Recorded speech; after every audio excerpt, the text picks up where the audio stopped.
Assalamualaikum warahmatullahi wabarakatuh. Salam sejahtera bagi kita semua.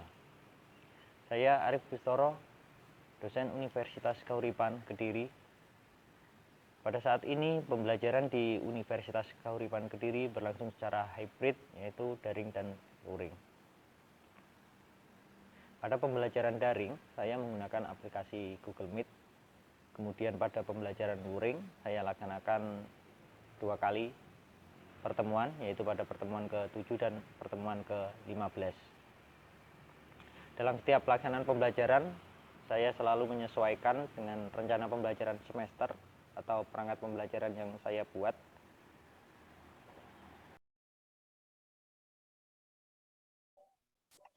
Oke, baik. Assalamualaikum warahmatullahi wabarakatuh. Salam sejahtera bagi kita semua. Sebelum mengawali kegiatan hari ini, saya persilakan berdoa menurut agama dan kepercayaan masing-masing. Doa dipersilakan. Doa selesai. Oke, baik, pada hari ini yaitu pertemuan kedua mata kuliah tes dan pengukuran olahraga. Di tes dan pengukuran olahraga ini merupakan mata kuliah yang membahas mengenai konsep dasar tes pengukuran, kemudian prinsip-prinsip tes, pengukuran dan pelatihan, kemudian kriteria pemilihan tes yang baik, jenis-jenis tes keolahragaan, ukuran kondisi fisik, kemudian keseluruhan tes keterampilan cabang olahraga. Kemudian untuk capaian pembelajaran lulusan yaitu ada 4 kategori. Jadi pada kategori sikap yaitu mahasiswa bertanggung jawab pada tugas penyusunan laporan hasil praktek atau simulasi. Pada pembelajaran daring ini, jadi mahasiswa harus bisa dalam bertanggung jawab memaparkan hasil dalam bentuk presentasi atau seminar. Kemudian untuk capaian pembelajaran lulusan pada keterampilan umum, di mahasiswa di sini mampu menerapkan dan mengaplikasikan di ilmu tentang tes dan pengukuran olahraga dalam pemecahan masalah di bidang olahraga pada khususnya, terutama pada unsur kondisi fisik. Kemudian untuk kategori pada pengetahuan, yaitu mahasiswa menguasai konsep dasar keilmuan tentang tes dan pengukuran pada berbagai cabang olahraga. Kemudian yang terakhir pada capaian pembelajaran lulusan kategori keterampilan khusus, yaitu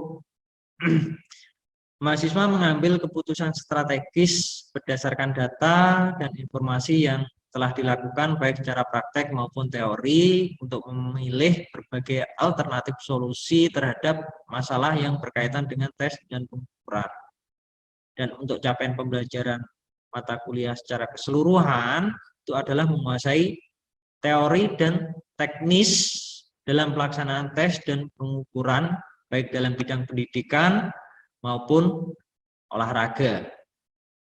Di pada pertemuan 2 ini, kemampuan akhir yang diharapkan adalah mahasiswa dapat menjelaskan pengertian, tujuan, kegunaan, dan kriteria pemilihan tes, pengukuran, dan evaluasi. Di sini saya mengingatkan kepada mahasiswa agar tidak lupa dalam mengisi presensi di LMS. Mungkin yang mempunyai kendala dalam presensi bisa saya bantu untuk presensinya. Oke, nanti konfirmasi jika memiliki kendala dalam presensinya ya. Baik, masuk pada inti kegiatan perkuliahan. Jadi langsung pada slide selanjutnya, yaitu slide kedua. Oke, jadi tes ini ada 3 ya, tes, pengukuran, dan evaluasi. Jadi perlu diketahui bahwa tes, pengukuran, dan evaluasi ini merupakan satu kesatuan yang memiliki hubungan dari ketiga istilah ini, tapi berbeda maknanya.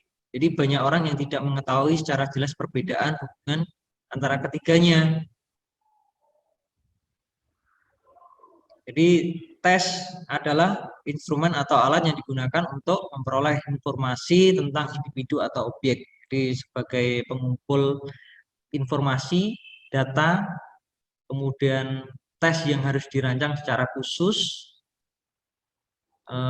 baik pada jenis pertanyaannya, kemudian rumusan pertanyaan yang diberikan, kemudian jawaban harus dirancang menurut kriteria yang telah ditetapkan.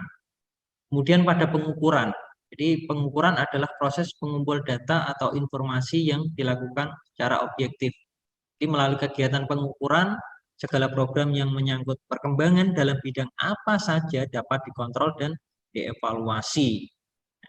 Kemudian evaluasi itu sendiri. Jadi evaluasi di sini merupakan proses pemberian pertimbangan atau makna mengenai nilai dan arti dari sesuatu yang dipertimbangkan. Jadi dengan kata lain, evaluasi itu proses penentuan nilai atau harga dari data yang terkumpul.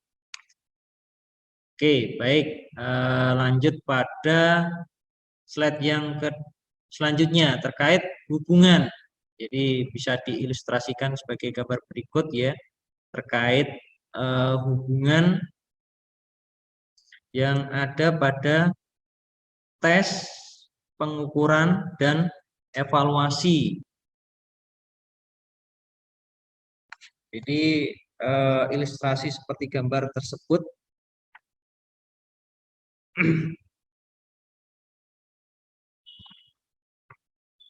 gambarnya tampil ya, jelas ya.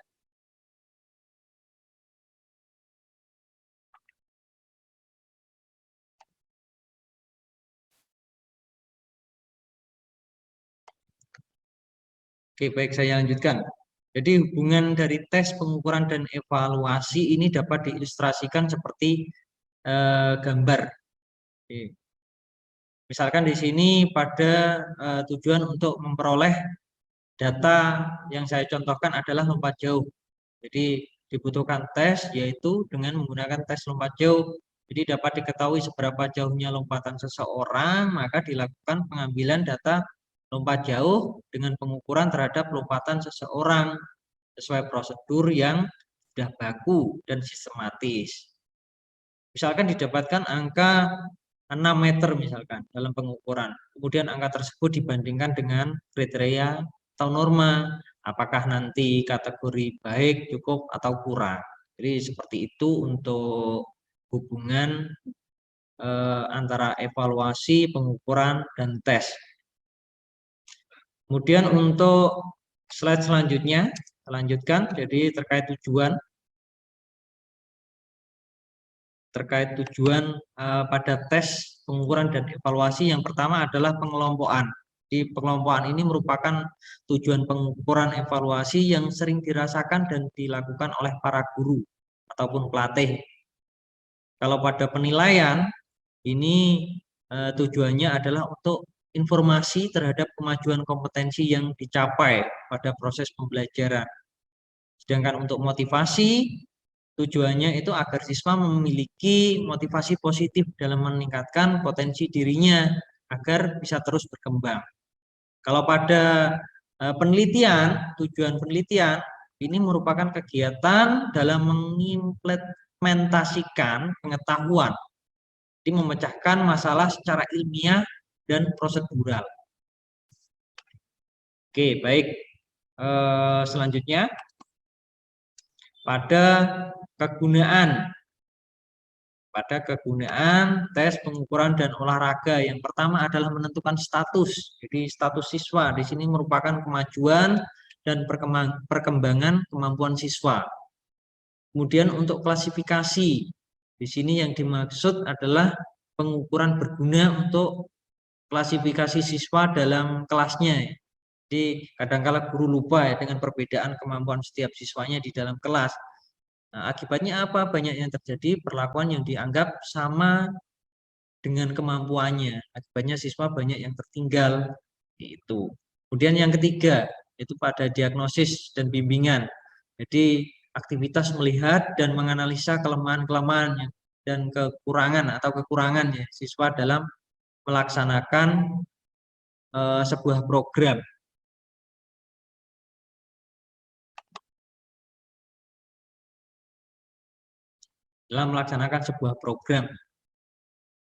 Kemudian pada motivasi. Jadi di sini hasil pengukuran selalu menjadi stimulus yang efektif bagi siswa, karena pada dasarnya siswa itu sangat membutuhkan pendongkrak semangat. Dia betul-betul nyata untuk meningkatkan kualitas keterampilannya. Kalau yang kelima terkait perbaikan mengajar guru, metode, dan bahan, ini merupakan evaluasi yang biasanya mendapat tempat itu dalam program pembelajaran ataupun kegiatan olahraga. Jadi dilakukan untuk mengukur sejauh mana keberhasilan program yang dibuat guru dalam mencapai tujuan pendidikan. Oke, lanjut pada slide berikutnya terkait kriteria pemilihan tes. Jadi yang pertama ada yang namanya validitas di keabsahan. Yang dimaksud validitas di sini adalah keabsahan, sah, sesuai. Dengan kata lain, alat yang dikatakan valid atau sah itu apabila tersebut benar-benar sesuai dengan apa yang hendak diukur, apabila benar-benar sesuai dengan yang hendak diukur dan sesuai dengan tujuan yang ditetapkan, seperti itu. Kemudian pada reliabilitas, apa sih reliabilitas itu? Jadi reliable ya. Alat ukurnya itu menghasilkan gambaran yang benar-benar dapat dipercaya meskipun beberapa kali tes dilakukan, jadi hasilnya mendekati atau relatif sama. Oke, jadi itu untuk yang ada pada reliable. Kemudian kriteria objektivitas, jadi objektif hasil pengukuran antara dua pengetes maupun 3 atau lebih itu hasilnya tidak berbeda jauh, artinya sama. Misalkan contoh pada saat mencet stopwatch dari beberapa orang hasilnya relatif sama, seperti itu. Kemudian pada kriteria norma ya, jadi ini merupakan ukuran standar yang digunakan mengetahui kedudukan seorang setelah melakukan tes. Jadi skornya bisa menjadi acuan apakah nanti pada kondisi kurang, cukup, atau tinggi. Seperti itu. Oke, saya lanjutkan slide berikutnya.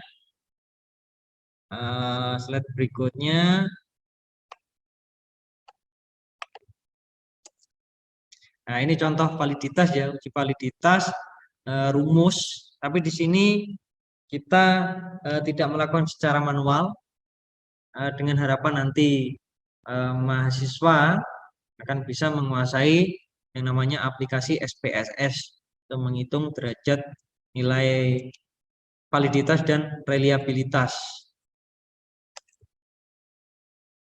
Oke, untuk materi hari ini sudah cukup. Ini merupakan pertemuan selanjutnya pada pengukuran kesegaran jasmani. Jadi pada kegiatan inti ini akan dibuka diskusi dan tanya jawab. Oke, terima kasih.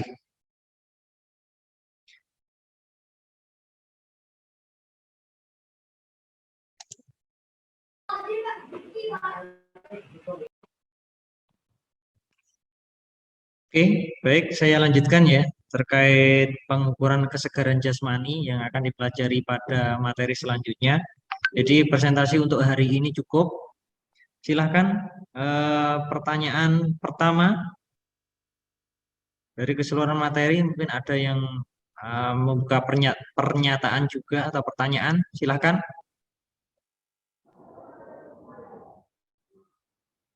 Silakan, Mbak Indah, Mbak Ana. Pertanyaan ke-1, silakan.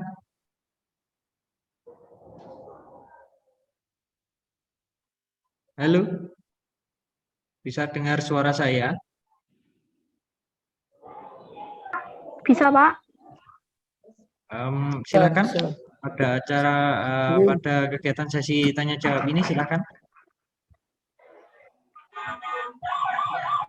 Baik, Pak.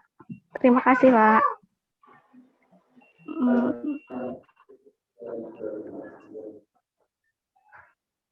Mohon maaf sebelumnya, Pak. Saya ingin bertanya. Silakan sebutkan nama dan NIM. Baik, Pak. Perkenalkan, nama saya Analvia Sari. Saya dari NIM saya 1907108310010005. Di sini saya akan bertanya ada 2 pertanyaan, yaitu yang pertama, apa yang harus dinilai pada tes dan pengukuran olahraga, dan yang kedua, apa manfaat pengukuran kemampuan fisik dasar. Terima kasih, Pak. Oke, baik. Terima kasih pertanyaannya, Mbak Ana. Bagus sekali. Baik, yang pertama langsung saya jawab. Jadi apa yang harus dinilai? Ya benar ya, Mbak Ana ya. Apa yang harus dinilai ya?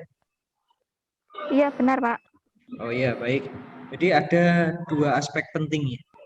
2 aspek penting secara keseluruhan.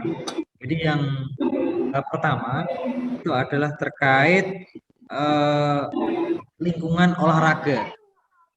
Jadi maksudnya apa? Lingkungan olahraga yang dinilai seperti apa? Jadi yang pertama itu adalah aktivitas itu sendiri. Jadi hal ini mungkin bukan termasuk kegiatan olahraga yang dilakukan dengan usaha keras, tapi mungkin menyangkut kegiatan kehidupan sehari-hari. Jadi aktivitas tersebut harus dinilai untuk kebutuhan khusus pada lingkungan tersebut.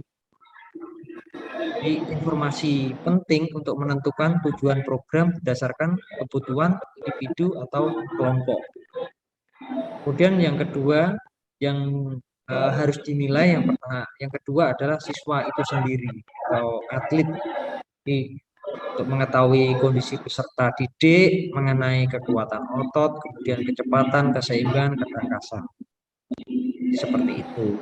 Kemudian pada pertanyaan yang kedua, jadi pada pertanyaan yang kedua terkait manfaat tes pengukuran pada fisik ya. Jadi di sini banyak istilah.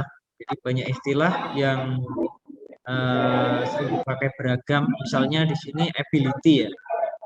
Misalkan ability itu merupakan ability itu merupakan kemampuan fisik dasar yang bersifat bawaan dan hanya sedikit kemungkinannya bisa berubah karena latihan ability. Tapi yang di sini terkait kemampuan fisik dasar itu manfaatnya apa? Jadi yang pertama itu adalah diagnosa bagaimana unggul atau lemahnya seseorang. Kemudian yang kedua itu adalah terkait pengelompokan siswa. Kemudian yang ketiga, di pengukuran pada fisik itu bisa memotivasi siswa atau atlet. Jika hasilnya bagus bagaimana, jika hasilnya jelek bagaimana, ada beberapa sikap siswa yang mungkin pada keadaan di bawah dia akan bersemangat atau down bagaimana, itu adalah pada motivasi siswa. Jadi kemudian ada lagi yang keempat yaitu menunjukkan keberhasilan pembelajaran. Jika ini poinnya positif, pada misalkan dapat pengukuran fisik yang bagus, paling cepat, misalkan pada kecepatan seperti itu. Kemudian yang kelima ini adalah menyiapkan siswa atau atlet untuk menghadapi program selanjutnya. Jadi unsur-unsur kondisi fisik dasar seperti yang diketahui ya, bahwa yang pertama pada slide tersebut kan sudah tampil. Jadi yang pertama terkait motor fitness. Jadi ada agility, kemudian koordinasi, kecepatan, keseimbangan. Kemudian untuk physical fitness, yaitu adalah kelengkapan power, daya tahan, kemudian pada perkembangan motorik dasar itu ada respon motorik, persepsi, input sensoris, kemudian refleks dan ciri saraf bawaan. Jadi itu Mbak Ana terkait dengan apa yang harus dinilai dan manfaat apa dari tes fisik, tes dan pengukuran fisik. Oke, bagaimana Mbak Ana, sudah jelas ya? Iya, jelas, Pak. Oke, terima kasih. Oke, baik. Mungkin perkuliahan hari ini cukup sekian. Pada materi selanjutnya saya jelaskan ya bahwa ada materi selanjutnya adalah tes kebugaran jasmani. Oke, pada kegiatan penutup ini yaitu pada kesimpulan. Silahkan simpulkan dari mahasiswa. Silakan. Oke. Saya Pak. Oke, Dari Mas Udin, silakan. nama Muhammad Khairuddin Pak, untuk NIM 1907 1083 1001 012. Sebelumnya saya terucapkan terima kasih atas pembekalan ilmu yang telah diberikan mengenai materi hari ini yang saya tangkap untuk tes dan pengukuran, yaitu bisa menurut kesimpulan kami untuk tes dan pengukuran itu memang merupakan satu kesatuan, jadi menjadi satu tes dan pengukuran, tidak bisa dipisahkan, jadi satu kesatuan alat jadi atau instrumen yang kita gunakan sebagai pembanding tesnya dan pengukurannya di lingkungan dan aktivitas personal atau individu. Jadi memang satu kesatuan. Jadi yang kita miliki juga harus reliabilitas real gitu. Jadi datanya yang kita ukur itu juga valid, juga reliabilitas. Atau untuk tadi atau kemarin disampaikan itu tentang stopwatch. Jadi stopwatchnya memang reliabilitasnya memang benar-benar mumpuni untuk alatnya juga. Jadi alatnya sudah memang teruji. Insya Allah sedikit itu Pak yang bisa saya simpulkan, banyak kekurangannya mohon maklum dan terima kasih Pak Arif. Oke, terima kasih. Terima kasih Mas Udin. Jadi sama-sama bisa Pak. disimpulkan ya pada perkuliahan hari ini terkait tes dan pengukuran olahraga. Oke, baik. Untuk tugas mahasiswa selanjutnya, silakan mencari artikel dan silakan dipresentasikan terkait tes kebugaran jasmani yang ada pada slide yang saya tampilkan. Oke, baik, untuk pertemuan hari ini cukup. Terima kasih. Sebelum kita akhiri perkuliahan hari ini, seperti biasa, saya persilakan berdoa menurut agama dan kepercayaan masing-masing. Doa dipersilakan.